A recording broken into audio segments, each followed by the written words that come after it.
I'm reporting from ACC 25 here in Chicago, and I have the honor of interviewing Dr. Julia Grapsa, faculty at Brigham and Women's at Harvard Medical School. Thank you, Dr. Grapsa, for joining us today. Thank you so much, Adriana. It's a great honor for me to, one more time to work with you. We've worked many times in the past within ACC, so it's a great honor as always. Thank you very much for your kind words. It truly means a lot. I know you've talked a lot about the students that you've gotten to mentor, including myself over the years, and we really look up to you. Some of our questions that have been submitted to us by med students around the world to ask you today is, could you tell us about some of the advice to students who are looking for the mentor for the very first time?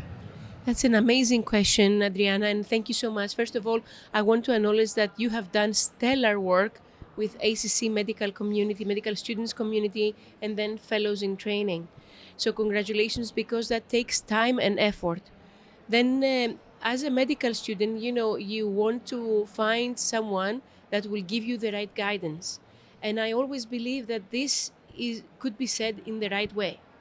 So when you approach, I believe that you need to be courageous. We see a lot of people in meetings, a lot of figures, word figures, that you want to look like them and to be on the podium of world cardiology. So I would encourage every medical student, to approach either by email, either in person, these leaders of cardiology, and actually ask them for mentorship. And I feel that whenever you see someone who doesn't have the time or the energy to provide to you, then go to the next person. So, make sure that the person that we will discuss a little bit about this in depth, but, the medical students need the encouragement, need to know that cardiology is a great specialty to go.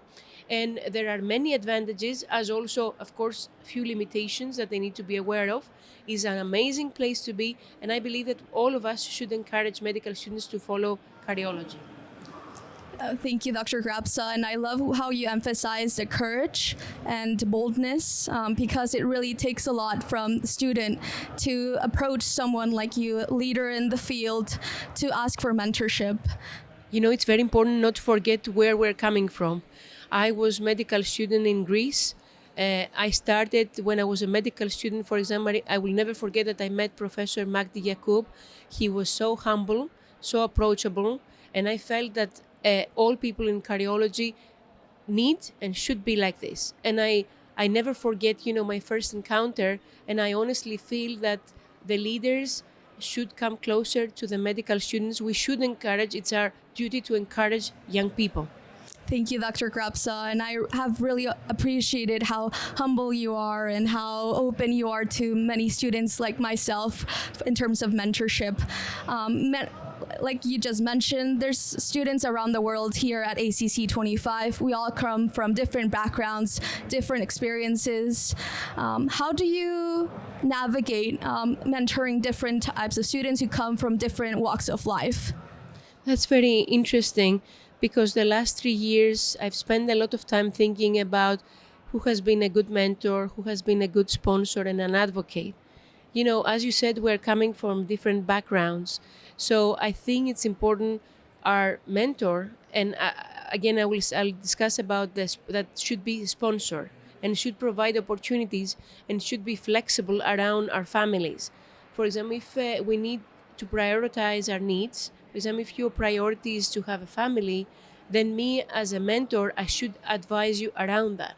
And I should not ask you to change your priorities. A mentor will respect your needs, will respect your dreams, and will actually become also a sponsor and an advocate for you to reach the top. The point is to reach higher than your mentor. Because in all the kids that I have, all the colleagues that I have advised along the years, I wish for them, every night I wish for them to reach greater than myself, to reach, I always say sky is the limit, and this is how it should be.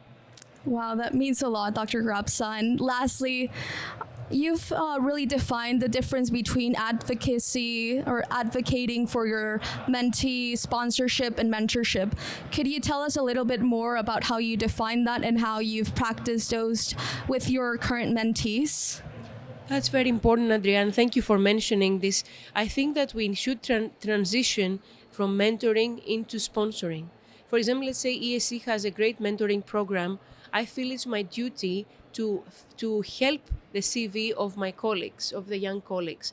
Like when there is an opportunity about a paper, when there is about collaboration, I provide opportunities to young people, because the opportunities, they're not going to fall from the sky. You want someone to provide these opportunities. I was lucky to have a lot of friends that I received a lot of love and care and support. So this is an example to replicate. So, and a message to all the colleagues: do not get influenced by negative behaviors, that we all encounter. I would advise you, like, to never lose your strength, never lose your hope that cardiology is a wonderful ward. We need to have a significant load of civility in work and academic environment, respect each other, and encourage each other. I love that, Dr. Grapsa. Thank you for emphasizing all those important points. And lastly, I want to thank you again for participating in this interview and telling us a lot about your advice in terms of mentorship, advocacy, and sponsorship. For our viewers of this interview, we would like to ask you to visit our website at youtube.com/FITsOnTheGo. Thank you.